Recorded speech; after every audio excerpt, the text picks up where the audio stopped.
Alors bonjour à tous, c'est Puish. Aujourd'hui on se retrouve pour Doctor Strange 2. Donc Doctor Strange in the Multiverse of Madness dans un anglais impeccable. Alors c'est un film qui est sorti cette année. Ben je l'ai revu là en 4K, donc je vais vous faire une petite critique. C'est un film sympathique. C'est un des Marvel, des derniers Marvel qui est regardable, même si bon, je trouve quand même qu'il a des défauts. On va peut-être faire d'abord un petit point scénario. Alors, qu'est-ce que ça raconte? Alors ça, c'est déjà un des gros défauts du film, selon moi. C'est que justement, ça raconte pas grand-chose. Donc en fait, on suit le Docteur Strange. Il va se retrouver. En fait, on suit plutôt un nouveau personnage, donc qui s'appelle America Chavez, qui est joué par. Alors l'actrice, c'est Xochitl Gomez. Franchement, vous la retiendrez pas, hein, même pour le film, hein. Alors qu'en fait, elle a un rôle central dans le récit. En fait, en gros. C'est un personnage, alors je peux vous le dire parce que c'est dès le début du film, hein. C'est un personnage qui a la capacité de voyager comme il veut entre les différentes dimensions et univers. Donc, avec un Doctor Strange d'un autre univers, elle est poursuivie par un espèce de démon, de sorcière, de sorcier, sorcière. C'est déjà trahi, vous avez compris qui est le méchant du film. Et elle va se retrouver dans notre univers. Elle va se retrouver avec notre Doctor Strange qui va essayer de l'aider. Et puis c'est tout. Alors là, c'est un des gros problèmes du film, c'est que déjà le scénario il est bidon et franchement on s'y intéresse pas plus que ça. C'est un prétexte au voyage multidimensionnel, mais c'est un autre défaut du film et on y reviendra plus tard. Donc le pitch de base c'est ça. Donc en fait, alors au niveau de l'acting, il y a donc Dominic Cumberbatch. Alors lui, il est toujours aussi bien en Doctor Strange. C'est un acteur que j'aime beaucoup. Je trouve qu'ils l'ont bien casté pour le rôle. Il a le côté comme ça sérieux, pince sans rire comme ça du Doctor Strange. Vraiment. En costume, il est très très bon. Moi, je trouve qu'il est très bien. Je l'avais aussi beaucoup aimé dans Star Trek, dans le deuxième Star Trek. Il était vraiment bien, franchement. J'aime bien aussi sa petite apparition dans 1917. Enfin bref, c'est un acteur que j'aime bien. Et face à lui, on retrouvera Elisabeth Olsen qui joue Wanda Maximoff. Alors pareil, une actrice que j'aime beaucoup. Bah déjà, elle est assez jolie. Et en plus, j'aime beaucoup son personnage. Depuis qu'elle est dans les films Marvel, j'aime bien. Je l'avais aussi beaucoup aimé, hein. Bon, elle avait un second rôle, mais elle était vachement bien aussi dans Godzilla. Et donc, en fait, en gros, ils vont se retrouver confrontés l'un à l'autre, puisque la fameuse sorcière qui court après le personnage d'America Chavez, en fait, c'est Wanda Maximoff. Elle est devenue complètement zinzin. Alors pourquoi je ne sais pas, puisque c'est un film dont il faut avoir fait ses devoirs pour le regarder, parce que si vous n'avez pas vu la série avec Wanda et tout ça, vous savez pas trop comment ça se fait qu'elle est méchante. Alors ça, déjà ça, je trouve ça complètement naze. Parce que de toute façon, les séries Marvel, même si celle-là, apparemment, elle est correcte, moi, ça ne m'intéresse absolument pas. Ça a l'air complètement pourri. Donc ça, déjà, moi, je trouve ça chiant alors qu'un film soit une suite d'autres films, ça d'accord. Qu'il faut avoir vu le début, je suis d'accord. Mais qu'il faut avoir vu des séries en parallèle, des machins. En fait, ça me rappelle les pires comics où genre vous avez l'histoire principale parce que j'ai toujours lu énormément de comics et puis il y a plein d'histoires sur le côté qui veulent vous refourguer et en fait si vous les avez pas lues bah vous comprenez pas bien ce qui se passe et alors ça c'est le genre de truc d'ailleurs typique des comics et de Marvel justement que je déteste. Donc déjà un mauvais point pour ce film. Alors au niveau des acteurs, à part les deux acteurs que je vous ai cités, on aura aussi Rachel McAdams qui joue la femme de Doctor Strange, qui jouera aussi sa copine, enfin la femme, c'est la femme dont il est amoureux, hein, qui jouera aussi sa copine dans de différents univers. Enfin bon, le casting, à part les deux acteurs principaux, c'est vraiment pas terrible, c'est assez oubliable. La plupart, ils sont ni bons ni mauvais, en fait, on s'en fout un peu. Et puis surtout, c'est un film quand même qui est réalisé par Sam Raimi, hein. S'il vous plaît, réalisé par Sam Raimi. Et alors ça, c'est peut-être le plus gros reproche que je pourrais faire à ce film. En dehors, alors déjà, ça ne raconte rien, rien d'intéressant, et en plus, c'est réalisé par Sam Raimi, mais je vous promets, en dehors de quelques petites scènes, en dehors de quelques petits plans, au fur et à mesure que vous regardez le film, vous l'oubliez. Euh, Franchement, la réalisation, elle est correcte, mais sans plus, il y a rien de fou, il y a rien de. Alors peut-être la scène dans la maison quand elle est possédée par quand Wanda Maximoff En fait, elle a un sort pour posséder des personnages qui sont elle dans une autre dimension. Donc elle va posséder une mère lambda, une mère de famille lambda dans une autre dimension.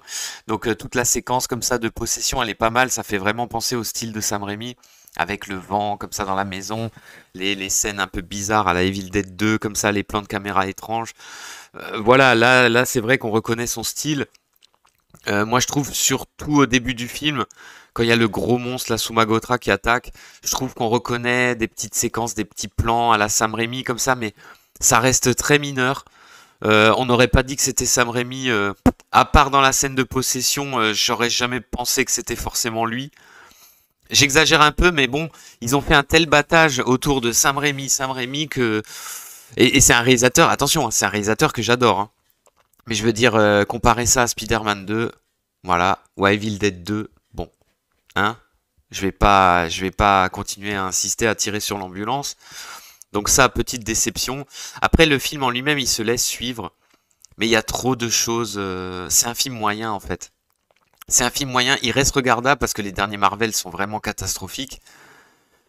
Mais voilà, c'est très moyen. Les péripéties sont sympathiques. À un moment, on aura le Docteur Strange qui se battra contre un autre double d'une autre dimension. Ils se battront comme ça avec des sorts qui font penser à des bâtis sur des notes musicales et des partitions. Alors ça, c'est vraiment sympa.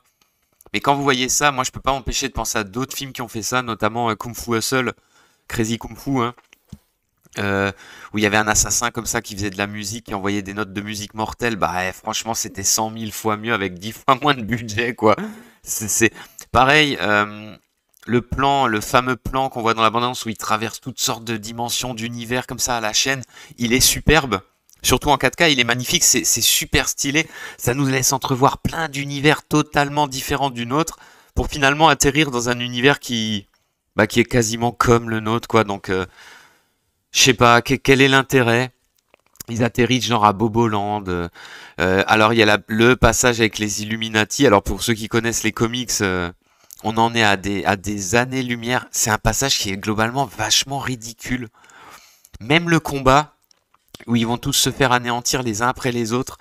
Ils vont combattre Wanda Maximoff. Alors là, à ce moment-là, elle est hyper cool, Elisabeth Olsen, parce que à ce moment-là, elle a détruit des robots. Donc elle a pris possession de la mère de famille dont je vous parlais. Donc elle est habillée en civil, quoi. Et elle a du sang, de l'huile, comme ça, des robots qu'elle a défoncés juste avant, qui a coulé sur son visage et tout. On dirait vraiment une folle. Ça, c'est excellent, avec les yeux rouges et tout. On dirait vraiment un boogeyman qui sortirait d'un film à la Vendredi 13. Ça, c'est vachement cool. Mais la scène en elle-même, elle est complètement ridicule. On aura un petit caméo de Bruce Campbell, comme à d'habitude, c'est assez drôle. Et puis voilà, finalement, ce film, on retient pas grand-chose. À la fin, si, on aura le Docteur Strange qui aura une nouvelle forme, transformation un peu comme ça, façon zombie dans le combat final, avec tout plein de fantômes autour de lui, là, qui font toute une multitude de bras. Alors ça, c'est vachement stylé. Ça, par contre, j'aime bien la forme qu'il a à la fin, mais le problème, c'est que ça dure à peine quelques minutes. On n'a pas le temps d'en profiter, et c'est vachement dommage. Et justement, le film est censé nous mettre en avant America Chavez, et pour moi, c'est complètement raté, parce que en dehors de son pouvoir qui est vraiment cool, qui lui permet de travailler de passer entre les dimensions comme elle veut, le personnage est insipide. C'est un genre d'ado en pleine révolte. Elle fait des remarques à la con. C'est nul, c'est complètement nul. Quand on voit comment elle a déclenché son pouvoir, c'est ultra ridicule. Alors non seulement elle annonce fièrement avoir deux mamans, alors ça passe comme une lettre à la poste. D'accord, super. Ensuite on voit un flashback. Elle se fait attaquer par une abeille ou une guêpe. Mais c'est ridicule. Mais quand vous voyez ça, mais moi j'ai trouvé ça mais d'une connerie. Et en fait, ce genre de séquence complètement naze, ça rabaisse le film, je trouve. Pareil, l'humour globalement tombe complètement à plat. Alors heureusement, j'ai envie de dire, il y en a beaucoup moins. Il y en a pas beaucoup, il y a quelques petites répliques. Certaines sont sympathiques, mais la plupart tombent complètement à plat. Des petites phrases à la con, comme ça, c'est pas terrible. Sinon, globalement, les images sont belles. En 4K, vous profitez quand même de certains plans, certains décors qui sont vraiment jolis. Certaines scènes d'action aussi. Notamment, moi j'aime bien la première vraie grosse scène d'action quand Wanda Maximoff attaque... j'ai oublié l'endroit. l'espèce d'endroit où ils apprennent la magie. Donc ils sont très nombreux, comme ça il y a plein de personnages qui font une espèce de barrière magique. C'est vraiment cool. Mais bon, sans plus, avis aux amateurs, c'est un film correct. Des derniers films Marvel, celui-là il est potable, il est regardable, faut pas non plus exagérer, mais sinon c'est pas non plus génial, hein. On est vraiment pas, on est vraiment loin des grandes heures des Gardiens de la Galaxie, Avenger 2, Captain America 2. Enfin vraiment, on en est très très loin. Mais ça reste regardable, donc un film que je vous conseillerais quand même si vous aimez ce genre de film, surtout pour les acteurs principaux. Et puis je vous dis à plus pour de prochaines critiques.